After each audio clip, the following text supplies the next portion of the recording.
Listen, the Indiana Fever destroyed the Atlanta Dream 99-82. And I gotta be completely honest with you, bro. I was not happy with this game. A lot of this was puke. It was puke basketball, bro. You looked at the ticker and saw a tidy little headline. Indiana Fever 99, Atlanta Dream 82. The mainstream wrap-ups added a polite note. Caitlin Clark flirts with a double-double. And that was it. Close the tab, move on. But if you're here, you know the box score is never the story. It's the cover. And tonight, tucked beneath that 17-point margin, lurked a locker room standoff that flipped the franchise's power grid in exactly 20 game minutes. Marcus, Stephanie White definitely had a situation where they was in a heated exchange right before halftime. Guys, for this one here, we got to go all the way up to Indy. The catalyst landed before warm-ups even began. Head coach Stephanie White had spent the previous 48 hours questioning her team's competitive fire after an ugly loss to the Valkyries. She wasn't subtle. "We didn't match their intensity," she grumbled, translating to, "I'm not sure these players want it as badly as I do." Look, Caitlin Clark and Stephanie White clearly like and respect one another, right? But that doesn't mean they always see eye to eye. And I am beginning to suspect more and more that there's a bit of a divide between the way that they see the game and the way that they think the Indiana Fever should play. Most players swallow that critique and tweet a vague Bible verse. Sophie Cunningham did the opposite. In a media scrum so short you could have missed it, she fired a flare. "We're running out of time. I think that's going to light a fire under our butts, so hopefully you'll see that energy shift tomorrow." Classic locker room code for the status quo is broken and we're done pretending otherwise. Caitlin Clark and Stephanie White were having a heated discussion at halftime. We're in the street as Caitlin Clark told White to sit Kelsey Mitchell and Howard because they don't pass. Could be true. Caitlin went the tire shoe. Like, that is something that I noticed. Like, Caitlin literally, when Natasha Howard had the ball, she didn't even look. She was basically walking back on defense. She essentially walked back on defense every time Natasha Howard had. Fast forward to tip-off. Whatever energy shift Sophie advertised didn't appear, not at first. Jordan Canada, a career 8.9-point scorer, morphed into Steph Curry in braids, torching the Fever for 26 first-half points on 6 triples. Indiana's defense chased shadows, and the Dream jogged into the locker room up 45-40. The half was a neon sign. White's plan wasn't just leaking, it was sinking. Guys, in this footage right here, this is Caitlin Clark pretty much ignoring the Indiana Fever assistant coaches. She don't want to hear nothing y'all got to say. She ain't here for none of the drama, none of the BS. It's over with. Guys, check this out.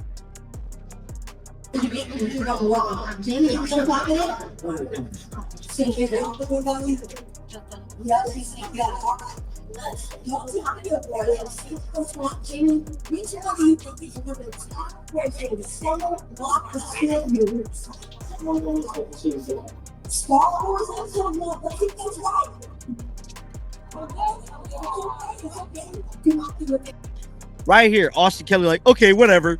Like, bro, like, y'all really think, like, bro,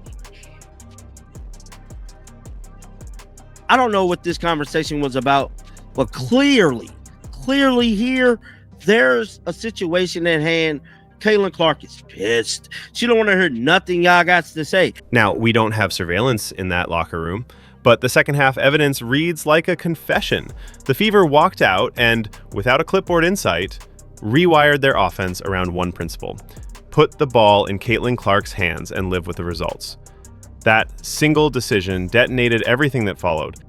Clark opened the third quarter as a full-court conductor, notching assist after assist until the Dream's rotations collapsed from exhaustion.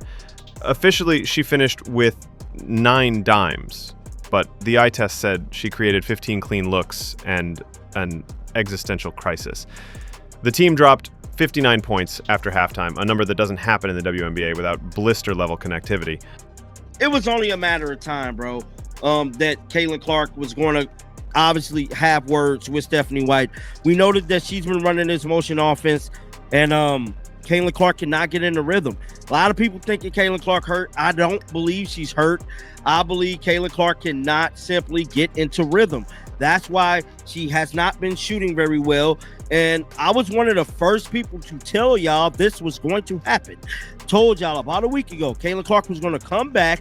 And if nothing is going to change, we're going to see the same Caitlin Clark we seen right before injury. And sure enough, this is the same Caitlin Clark we seen right before injury, bro. Look at the ripple effects. Cunningham, the whistleblower, drilled 4 threes and bagged her first Fever double-double, 16 points, 10 boards. Clark's gravity freed Kelsey Mitchell to dance off pin downs for 25 effortless points. Aaliyah Boston rediscovered the two-woman game that made Iowa City a pilgrimage site last spring. Suddenly, every cut looked half a step faster, every closeout a shade more desperate, because shared oxygen does that to a roster. Dantus, Aaliyah Boston, and Sophie Cunningham, who literally said, we need to play like with Caitlin. The way Caitlin plays, we need to adjust to Caitlin. But the shift wasn't only offensive. Clark, tired of watching Canada torch her teammates, demanded the matchup. Same floor, same shooter, brand new outcome. Canada scored 4 points the rest of the way. That's not a coaching switch. That's a star saying, I'll fix it myself.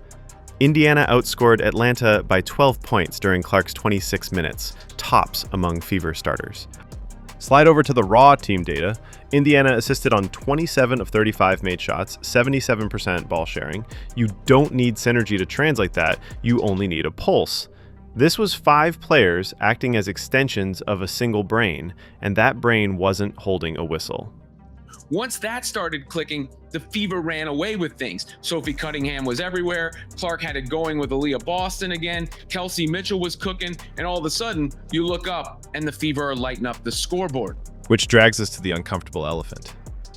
What happens to Coach White now?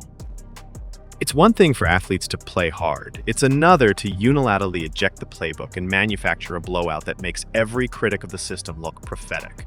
Front office execs love the phrase proof of concept. The second half was exactly that, for the players, not the staff.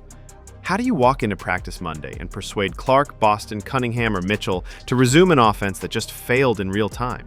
I'm all for the veteran players. But at the end of the day, did we all forget that this is Caitlin's team? Like, did y'all just throw that whole situation out the window? Number 1 draft pick, rookie of the year, breaking all the damn records like they're scratch-offs? Bruh, what is we doing here, dog? I mean, Stevie Wonder could see that they tripping, man, at this point in time. I mean, I want to see the Caitlin we seen in Iowa. What happened to the Iowa CC? The greatness. I mean, bruh, we haven't seen the Logo 3 in a month, bruh. If you're in the Indiana Fever front office right now, this game just made your job a whole lot harder. Because you're not just celebrating a win, you're staring down a coaching dilemma with no easy answer. One option is to double down on Stephanie White. You stick by your coach, reinforce her authority, and make it clear that structure and discipline still matter. But after what just happened, after watching the players quite literally rewrite the playbook mid-game and dominate because of it, how do you sell that to the locker room? Another possibility is the political route. You paint what happened as a collaborative success, a natural evolution where the coaching staff and players are working hand in hand. On paper, it sounds great, but the film doesn't lie. That second half performance didn't look like a collaboration. It looked like a takeover. And then there's the most radical path, the one that's probably already bouncing around in group chats and fan forums. You accelerate the timeline. You acknowledge that this team has a generational talent in Caitlin Clark, and you bring in a coach whose system is built entirely around her strengths. A coach who doesn't have to adjust to Clark because their offense already is Clark. Here it is in Iowa. No, we didn't. We didn't see Caitlin Clark erupting on assistant coaches, having heated exchanges with Lisa Bluter. We didn't see this. Hell, she didn't even have a heated exchange with Christy Sides last year. I don't know what the hell is going on, but it's looking real spooky. And I'm telling y'all right now, this thing is heating up. Something is coming to a head because Caitlin Clark is now showing publicly she's pissed off. She's publicly showing it. She ain't in character no more. She's sick of it. Watch this. Each path carries risk, but what Friday night made painfully clear is that the Fever can't go backward. The players have tasted what it feels like to run through Clark, to dictate the tempo on their own terms, and once that door's been opened, it's almost impossible to shut. Path 3 whispers loudest because the film doesn't lie. Indiana's net rating with Clark initiating has screamed playoff contender all year. When she's a decoy, it plummets. The Caitlin Clark effect isn't just ticket sales, it's basketball gravity. If you're still skeptical that the players consciously wrested control, rewind to Cunningham's pre-game quote and press play. That was not a request, it was a line in the sand. White publicly questioned Hart, her vet publicly questioned the game plan. 1 half later, the vets voted with their passes, screens, and assignments.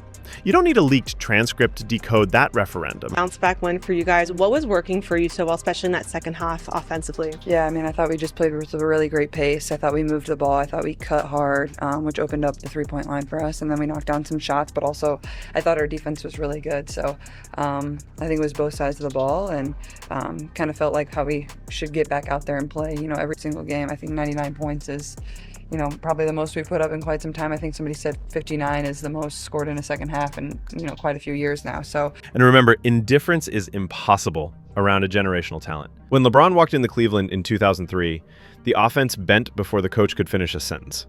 When Steph learned to warp defenses 30 feet from the rim, Mark Jackson's chalkboard became a relic. Clark brings that same inevitability, and Friday night may have been the moment the franchise finally stopped resisting the current. So let's bring it back to you, the narrative analyst. Do you label this as a one-off adrenaline rush, or was it the opening scene of a season-long revolution?